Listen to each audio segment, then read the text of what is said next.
Ce que sera le collège de demain. L'une de deux équipes s'est rendue dans un établissement qui a anticipé l'esprit de la réforme.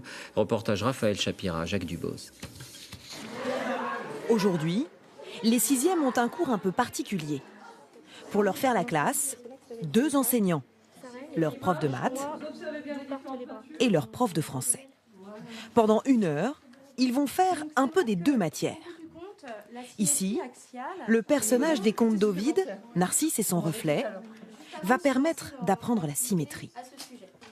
Dans les rangs, la prof de français se met à faire des maths. C'est-à-dire que si tu as un carreau d'écart là entre le point que tu as choisi et la droite, tu auras forcément un carreau d'écart entre la droite et le nouveau point.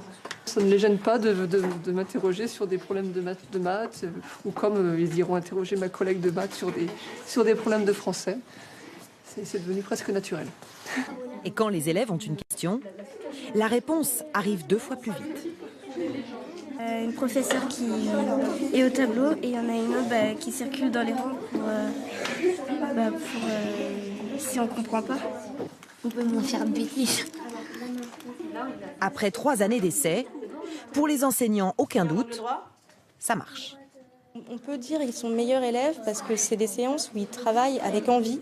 Et c'est aussi ça qui fait qu'ils vont fixer les connaissances aussi. C'est dans le plaisir qu'ils vont prendre lors de ces séances-là.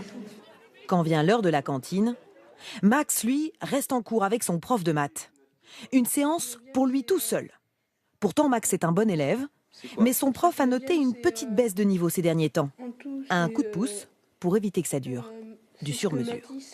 À l'oral, ça va, mais à l'écrit, ça va moins bien. Et il essaie de me rassurer à l'écrit. Avec Max, on ne va pas se voir si longtemps que ça, parce qu'il n'y a pas besoin de beaucoup pour le pousser. Pour d'autres, ça va être plus long. On va leur accorder plus de temps parce qu'il y en a plus besoin. Et voilà, le but, c'est vraiment de les rassurer et leur montrer qu'ils sont tout à fait capables. Et qu'il n'y a pas de raison que ça se passe mal. Oui. Et pour redonner confiance aux élèves, quel que soit leur niveau, rien de tel qu'un projet, comme la construction de cette cabane.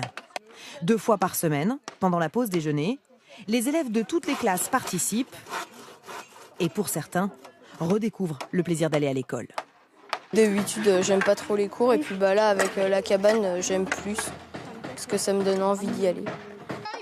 Dans cet atelier, pas de notes, pas de pression, juste le plaisir d'apprendre ensemble.